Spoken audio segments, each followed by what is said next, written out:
Welcome to the Meditation Conversation, the podcast to support your spiritual revolution. I'm your host, Kara Goodwin, and I'm so excited for you to hear this episode with Letao Wang. He gives such great info about astrology, using oracle decks, the role of mythology, and deepening our understanding of ourselves, and so much more pertinent information for those on their spiritual paths. Letao Wang, acclaimed author of the Oracle of the Mythic Heroes, is a professional astrologist, tarot specialist, and the founder and spiritual counselor of the Healing Kingdom. He's been offering astrology, tarot, and numerology readings to clients in Hong Kong and abroad since 2015. In addition to his services, he's a regular contributor on Bustle.com's astrology column. So get ready to deepen your understanding of astrology from both a Western and Chinese standpoint. We're going to get right into it, but first, if stress, sleep issues, or anxiety are holding you back, I highly recommend checking out Moonbird, your personal breathing coach. This intelligent little companion easily guides you through rejuvenating and centering breathing exercises to relax you. Moonbird turns meditation from abstract to accessible, making calm breaths a seamless part of your daily routine. If you're looking for improved sleep quality, longer sleep duration, improved daytime function, and feeling better rested upon waking, then Moonbird is your ally in the pursuit of serenity. Use the link in my show notes and the code Kara Goodwin for 5% off your order. And now, enjoy this episode. So welcome, Letao. I'm so excited to have you here today. Thank you very much for having me. So let's start by talking about how you found your way to learning astrology and becoming a spiritual counselor and ultimately creating your oracle deck. Well, this is really a long story, actually, because I didn't know anything about spirituality and, the mystical side of our lives until I was 23, 24, because I was raised in a very traditional Chinese family, and my education had nothing to do with Western mythology or astrology, right? All I, studied was math, math and Chinese literature. Yeah. And I think my first encountering with mythology and astrology was when I moved to Sydney, Australia, when I was 20, I think I was 23. Yeah. To pursue my first master degree in translation and interpretation. And in Sydney, I would say pure luck, I encountered my first astrology teacher. And that's how this door just opened for me. And I studied astrology with him. And he was a very different kind of astrology teacher, because normally speaking, when we study astrology, we go straight into, let's say, the planets, the house systems, right? The definition of the stars, etc., etc. But my astrology teacher started by telling mythological stories. As we all know, right? The name of the planets, they all derive from the ancient Roman mythology. Let's say Jupiter, the planet, is related to the ancient god. Well, in Greek mythology, his name is Zeus. In Roman mythology, it's Jupiter, right? So there's a very close relationship between them. And so my teacher would be telling me stories about those gods and goddesses and heroes and heroines. And then he would ask me a question saying, so what do you think this planet means to you? So now I've told you everything about Jupiter. So you tell me what this planet means. And I really enjoyed that process because I love stories and I've always been fascinated by the intricate relationships and the storylines, right, in mythology, not just limited to Greek and Roman mythology, but in general.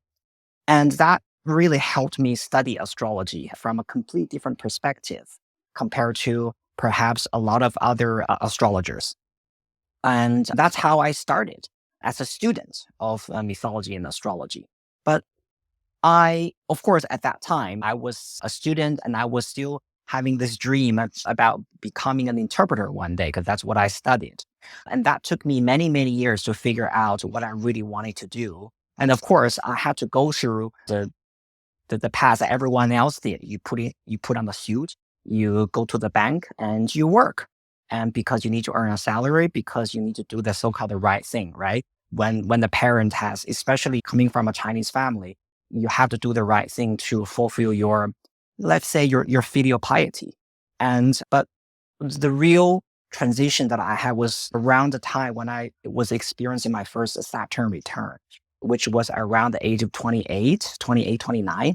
Yeah. And that's when I realized that this is not me. It's working in a bank, 9 to 6 job and to pay my rent. And so that my parents can tell people what my son is doing. This is not who I am.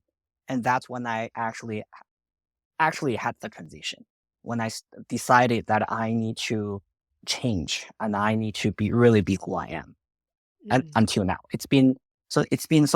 this year I'm turning 40. So it's been 11 years.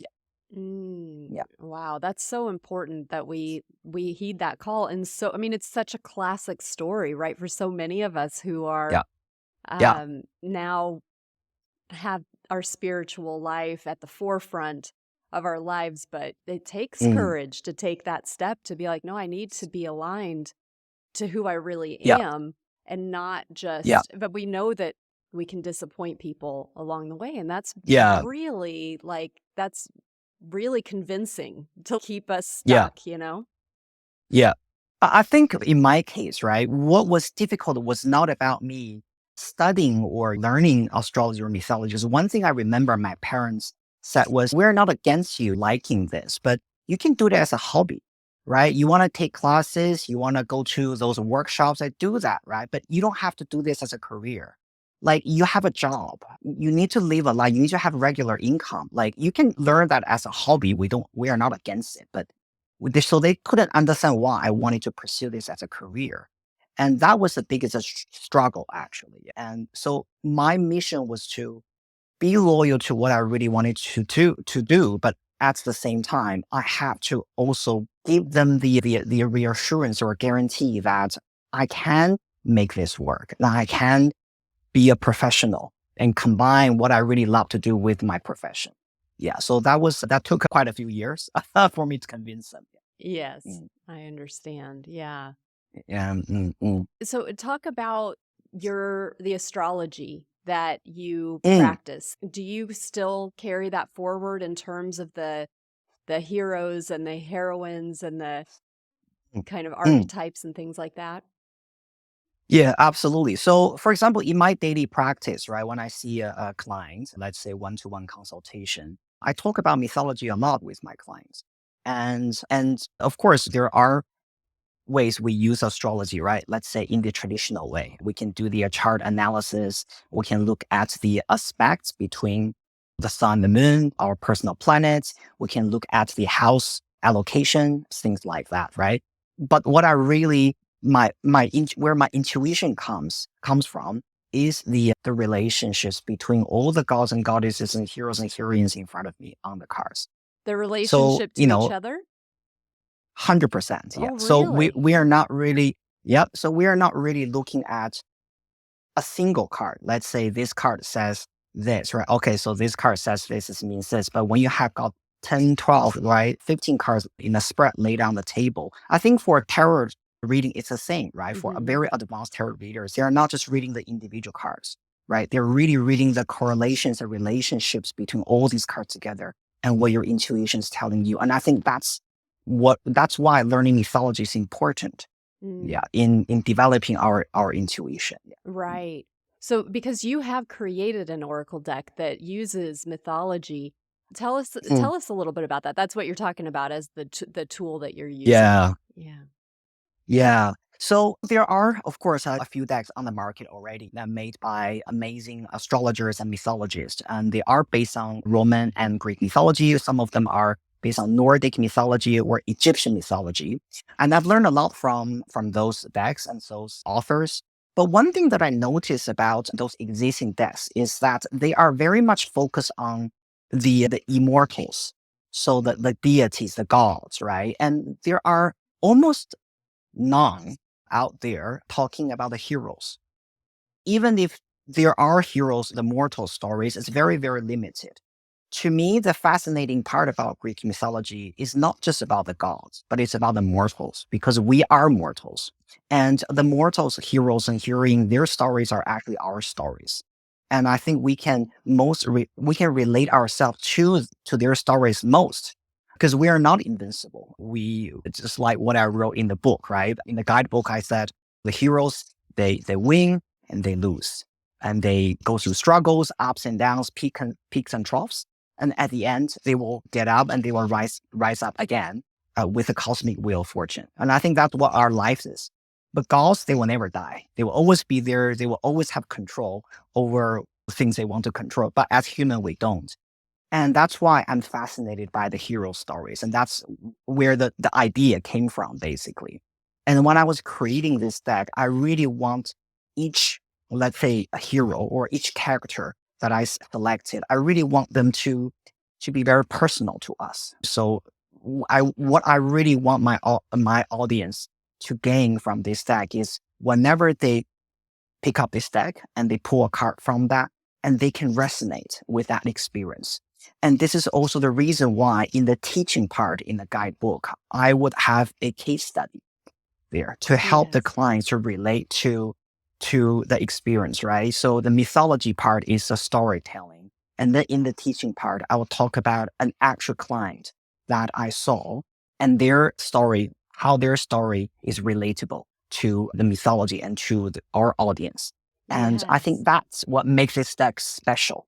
And we don't see a lot of decks written in that way. And I think it's also because I am a counselor. And so I can use that experience, or I can put that experience, combine that with the mythological story, rendition, and retell. Yeah. And that's what I find is interesting. And that's what I really want my audience to read and to enjoy. Well, it's a great point. And I love that with the deck too, how you've got the mythology, you've got the story, and then you have the client case study. Are there any of those that jump out at you now that you can share as an example? Well, there's so many, to be honest, right? Well, one of the things that I actually remember was there was a card ruled by, I think it was the second decan of Pisces, maybe in my deck, right? And the keyword is called sacrifice. And the heroes that I wrote about was Patroclus. And on the card, you can see Achilles holding him because he sacrificed his life for the Greek army. And Achilles was in tears, holding his dead body there. And I remembered when a client came to me, his life story had nothing to do with Patroclus. He was working in a very boring bank job, just like what I did. No offense to bank people, but that's just not for me. Not for me. Recurring not for theme. that. Yeah. And so he said he likes fitness, and he said he really wanted to open his own gym, and that's his passion. And he's also very talented in the sports and things like that, right? But it's a huge risk, of course. And also the one thing about Hong Kong is Hong Kong actually has a lot of gyms. We are filled with gyms, and the rent is just incredibly high. It's astronomical. Actually, I think Hong Kong is one of the most expensive cities in the world in terms of property price. So to open the gym, the biggest cost is the rent. You have to take the space, right? And that's a lot of money. Let's say if you're taking, 1,000 square feet space in Hong Kong, you're really talking about really more than $7,000 to $8,000 a month. Oh my God. And that's a lot of money. Yes. Yeah. Other things can be cheap, but the rent is very, very high. It can really kill a business, right? And people just know this in Hong Kong. And so he thought it was a big risk for him to do that because he didn't have an investor. It was all his own money, right? So working in an investment bank, he made a lot of money, but he really wanted to invest that money in. So he was asking me whether it was worth it for him to really make this step. And he pulled out this card. And I looked at this Patroclus and I said to him, what's the name of your gym? And he said, it's called Achilles Fitness. Oh my goodness. And I said, well, this is it. I said, Patroclus is calling you. Your gym is literally called Achilles. And now the card you're putting out is Patroclus, willing to sacrifice his life for the Greek army. So I said, I think the card is really telling you that sometimes you do need to make small sacrifices in order for you to fulfill a more important dream that you have. And of course, we put out other cards, right? We're looking at the details about his finance and other forces that could either help him or against him. But the main theme was that card. And that really made an impression because it was just, sometimes reading can be just that's interesting. It was so relatable. Yeah, I mean, Yeah, that's very yeah. it's literal, right? It's like Mm, you've even gone beyond 100%. Yeah, the symbology. So yeah, how can yeah. people use these cards to develop their own intuition? So I think for people who actually love mythology and who have read a lot of mythology stories, I really encourage them to start from understanding the story, yeah, at a deeper level. Maybe they have heard of the story when they were younger, when they were a teenager or a child. But now when they hold this guidebook, I really want them to read my rendition again and to see if they can find a deeper understanding. And they can ask themselves sometimes, what does the story tell me about myself? Before they even go to the teaching section. Because I really feel that sometimes we don't really need to bind ourselves to the guidebook. Personally, I'm sure you too, right? We all own a lot of decks, right? Oracle cards, tarot cards. But I think the most important thing is we need to develop our own understanding of the cards. And so this is the first thing that I think we can all try to do. Because at the end of the day, this is a deck that is based on mythological stories. So without reading the mythological story, it might not make much sense to us when we just look at the image. So it's a little bit different from the traditional tarot deck, right? You don't need to read much about the interpretation. You just look at the cards and maybe you will know what it means. Let's say Six of Pentacles. Literally, you can see on the card, it's a rich man giving golden coins to poor people. So even if you don't know the story behind it, you would assume this card means share your wealth or receiving financial help, etc., etc. But I think with a mythology-based card, we do need to understand the god and goddesses and the hero stories and their journeys in order for us to understand this deck better. And the easiest practice we can do is a daily card pull. And this is the easiest thing that we can do. And I think we can just do that every morning. We just pull out one card. You can have a question, but you don't have to. Just simply ask the cards, what do I need to know about my day? And you will pull a card and you will read the teaching, read the myth, and just bear that in mind and just go with your day. And usually that message will hit you at some point along the day. And you're going to realize, okay, so that's what the card is saying. Yeah. And I find this very, very useful for me as well. Yeah. I love that. Mm. Yeah, Yeah. beautiful. Do you ever do that, actually? Do you I ever pull a card in the morning? I don't. So I have your deck and I have Uh-huh. used the deck and I was really impressed with it, to be honest. But I'm not in the Thank you. habit of using oracle Uh, cards or tarot cards, huh. but I do really this is really resonating with me. So Mm, in fact I'm like, mm. "Ooh, when I'm finished with this, I want to go pull a card." Yeah, yeah. And also, to be honest, especially for beginners, yeah, for people who are not, very savvy in card reading yet, I really recommend them using oracle cards rather than tarot. And the reason is because tarot is actually a more complicated system. And some images can be a little bit daunting to beginners. Like, for example, everyone knows about this, right? In the tarot deck, there are some cards that can be a little bit scary. Let's say, the devil, right? The death card and things like that, even though we all know they don't really mean an actual devil or actual death. But people can get scared. I literally have got clients making a booking with me and I want to ask them what's going on, what's your question, and they will say, "Oh, I was just pulling cards at home, and I keep pulling the death card. I'm scared, so I just want to know what's going on." So sometimes for people who are not professional readers, they can be scared. They can get confused by the tarot that they pull. However, oracle cards, I feel they are much milder in that way, and especially if you have a very well written guidebook. And this is something that I really recommend to our audience is when you buy an oracle deck, and of course, I understand that people tend to be attracted to the artwork alone, right? For example, the art is beautiful, but really you have to check whether the guidebook is well written or not. If the book is very like two pages, like a piece of paper, you're not going to get much out of the interpretation. And sometimes, especially for people who are not very professional in reading the cards, they might get confused. And so always go to the guidebook and then use your own intuition to based on the existing definition provided by the author, and then use your own intuition to help you understand the meaning. Yeah, I love that. Mm, So, if we move back to astrology, I'm curious what you're mm, picking up on for 2024 because mm, as we're recording this, it's the beginning of March. It'll be a little while before this one comes out, but mm. but I hear it's a very powerful year. So I'd love to know. Yeah.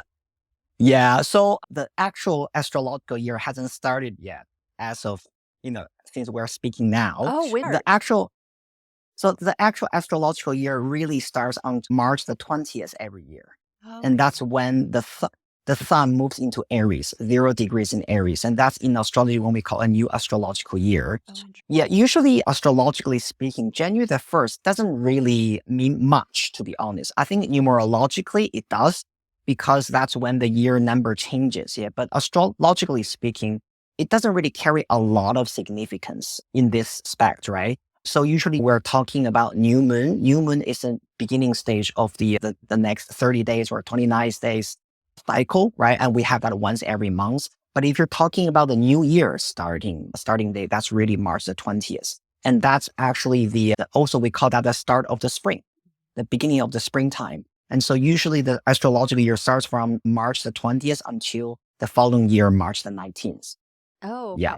And so just in case, if you have been feeling, our audience, any of you guys who are listening to this podcast, if you have been feeling that things are a little bit slow, it just gets a little bit stuck, and you haven't been feeling this really refreshed and forward momentum energy, don't worry about that. You still have March the 20th. We still have another, maybe 2 weeks. Yeah, something like that. And then make your new year resolution and write down your wishes, do your New Year journal, whatever that is, to set your intentions. So this is the first thing that I want to say, yeah. And the second thing is, this has been talked about by so many people and so many times. We always look at the numerological vibration of year 2024, and that's the number 8, which is the symbol of power, structure, and momentum, and also control, prosperity. All these keywords are related to the number 8. Because number 8 is really the practical essence of life in numerology. Even if you lay the number 8 sideways, right, what you get is an infinity mark. And that, again, is showing the limitless quality or the essence, right, of this number. The most important thing I think about number 8 is about karma. Because 8 is associated with karma in numerology. This infinity mark is also about karma, because when you look at this infinity, right, it goes back and forth like this. So it's a symbol of what goes around comes around, right? So usually 8 is also related to the planet Saturn in astrology. And Saturn was the ancient Roman god of agriculture.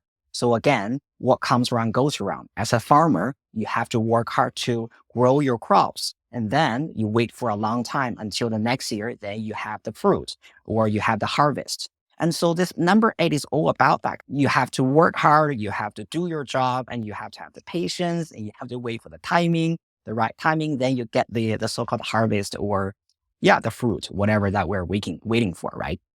And so I think this year is all about that. If you have any, let's say, plans and you want to manifest this year, especially if it's about something related to your finance, related to some type of success, materialistic success, let's say, that you want to build this year, just don't hesitate to put the pedal to the metal. Well, I love all that. And so all of those sorts of energies will be valid even through next spring equinox. Well, I would say numerologically speaking, it actually ends on December the 31st. But usually I would say every year from January the 1st until the spring equinox, which is March the 20th, there is sort of like a transitional period of time. Oh, interesting. Right. So it's almost like we haven't completely left the previous year's vibration, but we haven't really entered the new year vibration either. So there's a lot of adjustments that are needed during the first 2 months of the year. Even if you look at from Chinese astrological perspective, first of all, Chinese New Year does not start usually until February. It doesn't start on January the 1st.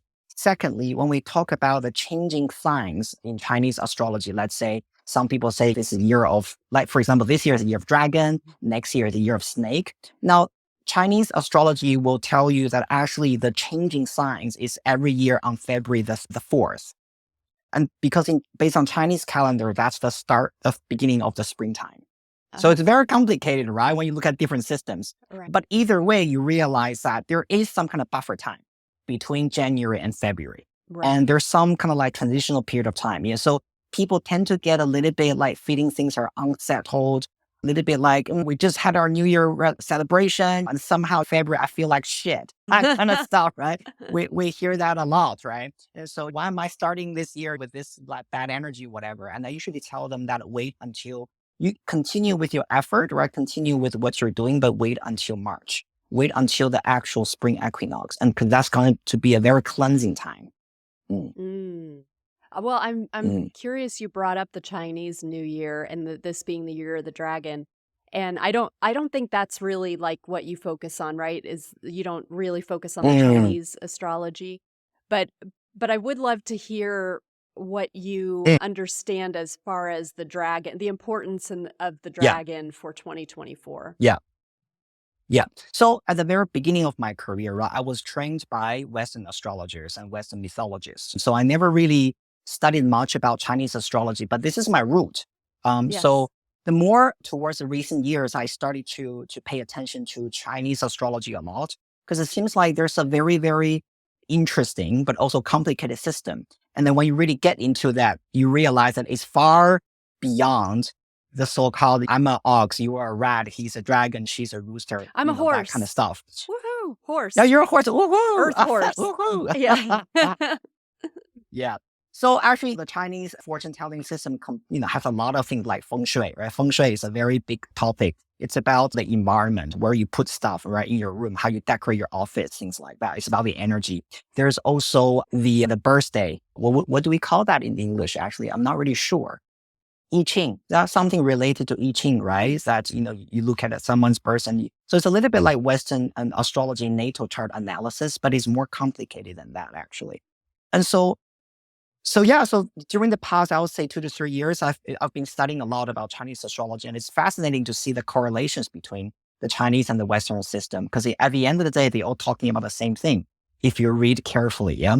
And so for this year, the year of dragon, one of the interesting about this year is that among all the 12 Chinese zodiac signs, dragon is the only animal that does not actually exist in our physical world.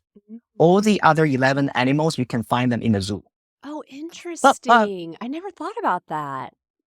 But not the dragon, right? Of course, some people say, oh, what do you mean there's no dragon? There is dragon. Well, okay, but you know what I mean, right? You don't really see dragon anyway, yeah? Right. So, and also there's a huge difference between the Western interpretation and the Chinese interpretation of a dragon. Oh, interesting. I think for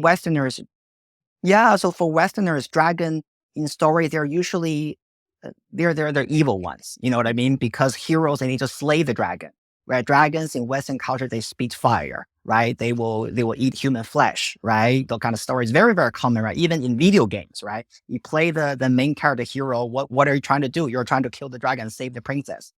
And however, in Chinese culture, dragon is very noble. In the ancient days, people used to believe that our emperors were the incarnation of dragons. And people were not allowed to wear anything that has dragon pattern on their clothes, because that's the thing an emperor can wear. As a common folk, you can't wear anything with dragon pattern on your clothes in the ancient days, yeah? Let's say maybe 500 years ago, right? That the dragon means an emperor means a dragon. And so that's just what it is, right? And so we also call the emperor to be, right? The emperor's son, let's say the prince, we call them dragon son. That's literally in Chinese that we call them, yeah? So dragon carries this, I wouldn't say it's aristocratic, but it's very noble. It's very respectable, right? It's just very regal, right? Energy that this animal carries. And usually people would say people who are born in the year of dragon, they tend to carry those qualities. For example, they tend to think people who are born in the year of dragon are charismatic. They tend to, let's say, be supported more. They tend to win the public support because their personality, because they tend to have a lot of success. And that is the reason why, even though, there is a sense of superstition in it, right? Chinese people tend to want to give birth to babies during the dragon year. So that's why, hospitals are usually busy during that year. Yeah. There's also a sign that is not preferred, actually. So you will realize when it comes to that year, hospitals are empty, especially for obstetricians and gynecologists. Yes, but let's not talk about that sign, because people get nervous. Oh my God, I'm that sign, right? I know. I'm like, is it the horse? You'll have to tell me when we're No, done. it's not. Oh, good. Phew. It's not. Yeah. Well, it Yeah. makes me think I would love to talk to a teacher who's been teaching for like maybe a kindergarten teacher or something who's been teaching Mm, for like 30 years and has seen mm, cycles mm, of these mm. different years come through because, Oh, somebody yeah. who's seeing like because we are classmates, right? Like we are Mm, all mm. more or less either our Chinese symbol or the one before or Yeah. after. So you're Yeah. Yeah. in your early years, you have a lot of exposure to other people who who hold that same animal in their, Absolutely. Yeah. yeah. So Yeah. it'd be fascinating to be like, yeah, is it 10 years? There are 10 animals. Is that right? Or is it not? 12. Oh, Yeah. 12, 12. 12. So it'd be interesting if like Yeah. they'd seen like 2 or 3 cycles where it's like, oh, this Mm, class reminds me of 12 years ago or something like yeah. that.